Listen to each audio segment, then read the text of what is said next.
ఈరోజు ఎలక్షన్లో భాగంగా మన ఎమ్మెల్సీ ఎలక్షన్లో భాగంగా ఈరోజు ఇక్కడికి రావడం అనేది చాలా ఆనందంగా ఉంది. పొద్దున్నుంచి మేము దూరం నుంచి చూసేటప్పుడు అనంతపూర్ నుంచి ఏమో ఎలక్షన్ ఎట్ట జరుగుతుందో ఏందో పరిస్థితి, పెద్ద ఎలక్షన్ అయిపోయింది, 6 నెలలు కావస్తుంది, ఏముందిలే అంతా అని చెప్పి మనోళ్ళు కూడా బాగా లైట్గా తీసుకుంటారేమో అని చెప్పి ఒక అపోహలు ఇక్కడికి వచ్చినాం అనమాట. పొద్దున్నుంచి రాజానతో పాటు తిరుగుతా అంటే ఎక్కడికి వెళ్ళినా కానీ అక్కడ ఎక్కడికక్కడ గ్రాడ్యుయేట్స్ అనేవాళ్ళు, టీచర్స్ కానీ ఇంకోరు కానీ ఆఫీసర్స్ కానీ ప్రతి ఒక్కరూ ముందుకు వచ్చి మేమంతా ఖచ్చితంగా ఈసారి మిమ్మల్ని గెలిపించుకుంటామని చెప్పే మాటలు వింటా అంటే ఖచ్చితంగా సగం ఎలక్షన్ మనం అయిపోగొట్టుకున్నామనే ఫీలింగ్ వస్తుంది. అంటే సగం ఎలక్షన్ అయిపోగొట్టుకున్నాము, వాళ్ళు బాగా మాట్లాడుతున్నారు కదా అని చెప్పి మనం లైట్గా తీసుకునే పరిస్థితి అయితే కాదు. ఇందాక చెప్పినట్టుగా 6 నెలలు కావచ్చింది, చాలామంది ఇంక్లూడింగ్ మేము కూడా 6 నెలలు వచ్చింది, గవర్నమెంట్ వచ్చింది కదా చెప్పి అందరూ లైట్గా గతంలో ఒకసారి ఆలోచన చేసుకుంటే గత 5 ఏళ్ళు మనం పడిన సమస్యలు, ఇబ్బందులు, రోడ్లెక్కి ప్రజల సమస్యలను ఏ రకంగా అయితే మనం పోరాటం చేసి ముందుకు తీసుకొచ్చామో అవరైతే గత 6 నెలల నుంచి కొంచెం లైట్ తీసుకొని మనం కూడా మర్చిపోవడం జరిగింది. ఈరోజు ఆ బూజంతా దులిపేసి మరొకసారి ఆ పౌరుషాన్ని మళ్ళీ మనం బయటికి తీసుకొని రావాలి.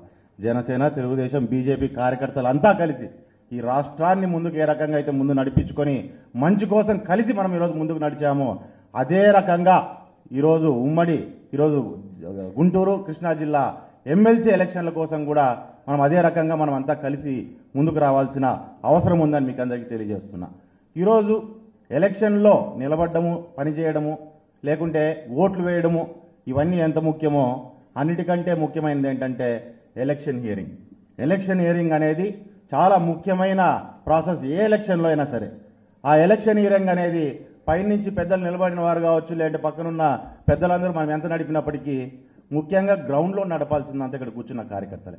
అంటే ఫ్రంట్ లైన్ సోల్జర్స్, రథసారథులు ఈ ఎలక్షన్కి మీరే అనే విషయాన్ని దయచేసి మీరందరూ గుర్తుపెట్టుకోండి. ఈరోజు ఓటు వేయడం కాదు, ఓటు వేయించడం అంటేకైనా గొప్ప పని.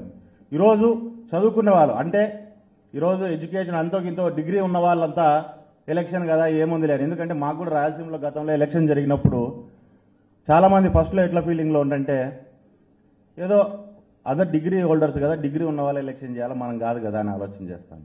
కానీ ఈరోజు ఒక విషయాన్ని గుర్తుపెట్టుకోవాలా, ఈరోజు డిగ్రీ ఉన్నవాళ్ళు కానీ లేని వాళ్ళు కానీ, ఇందాక పొద్దున్న రాజా అన్న చెప్తాండ, ఈరోజు డిగ్రీ ఉన్నవాళ్ళు ఓటేయాలి కానీ డిగ్రీ లేనివాడు కూడా నిలబడవచ్చు అని చెప్పి చెప్తాండ అన్న పొద్దున్న నుంచి అందరికీ చెప్తా అంటే నిజంగా నాకు కూడా తెలియదు. That's the beauty of democracy అంటూ ఆయన కూడా బ్రహ్మాండంగా చెప్పుకుంటూ అందరినీ కూడా ఇంప్రెస్ చేసుకుంటూ ఆయన కూడా ముందుకు వెళ్తున్నారు. కాబట్టి ఇక డిగ్రీ ఉందా లేదా అనేది కాదు, మన నాయకుడిని ముందుకు నడిపించడం అనేది ముఖ్యమైన అంశంగా మనం పెట్టుకొని మనం ముందుకు వెళ్లాల్సిన అవసరం ఉంది. ఈరోజు ఆలపాటి రాజా గారు కావచ్చు, లేకుంటే అనంతపూర్లో మేము కావచ్చు, ఇక్కడ మనోహర్ గారిని కష్టపడి ఇక్కడ వారంతా కలిసి ఏ రకంగా మీరంతా కలిసి గెలిపించారో అదే రకంగా మేము ధర్మవరంలో సత్యకుమార్ గారిని కూడా అదే రకంగా గెలిపించి మేము కూడా ముందుకు తీసుకొచ్చాం. ఇందులో మేము ఎటువంటి భేషజాలాలు మా మనసులో పెట్టుకోలేదు. ఇక్కడ మేము ఆలోచన చేసింది ఏంటంటే మనం గొప్ప, రాష్ట్రం గొప్ప అంటే రాష్ట్రమే గొప్పది, రాష్ట్రంలోని ప్రజల సమస్యలు తీర్చడమే గొప్ప పని అని చెప్పి మేమంతా కూడా ఆలోచన చేసుకుని మా సమస్యలన్నీ పక్కన పెట్టి ఆ రోజు మేము పనిచేసాం. మాతో పాటు మీరంతా కూడా కలిసి అదే రకంగానే మీరు కూడా పనిచేసి మా నిర్ణయాలను కూడా ఊగొట్టుకుంటూ మీరు కూడా ముందుకు వచ్చారు. కాబట్టి అదే రకంగా ఈరోజు కూడా రాబోయే ఈ ఎమ్మెల్సీ ఎలక్షన్లో ఒక బ్రహ్మాండమైన మెజార్టీని మీరంతా కలిసి ఆలపాటి రాజా గారికి ఇస్తారని, ఇప్పించబోతున్నారని చెప్పి మీ అందరి దగ్గర కూడా మాట తీసుకోవడానికే ఈరోజు తెనాలి మీ దగ్గరికి రావడం జరిగింది. ఈరోజు అన్ని నియోజకవర్గాల కంటే కూడా ఈ నియోజకవర్గంలోనే నాకు తెలిసి ఎక్కువ బాధ్యత ఉంటుంది ఆయన మీద, ఆయనకు బ్రహ్మాండమైన మెజార్టీ తీసుకొచ్చే దాంట్లో. కాబట్టి మిగతా అన్ని నియోజకవర్గాల పైకి తెనాలిలో ఒక బ్రహ్మాండమైన మెజార్టీని మీరంతా కలిసి కష్టపడి ఇవ్వాలని మిమ్మల్ని అందరినీ కోరుకుంటూ, రెండోది 27వ తారీఖున మనకి ఎలక్షన్. 27వ తారీఖున అంటే 26 శివరాత్రి ఉన్నట్టుంది. అదే రకం 26 శివరాత్రి జాగారం. ఇంకొంచెం ఎలక్షన్ అయిపోయేంత వరకు కూడా అట్లా కంటిన్యూ చేయాలి, నెక్స్ట్ రోజు 3 గంటల దాకా.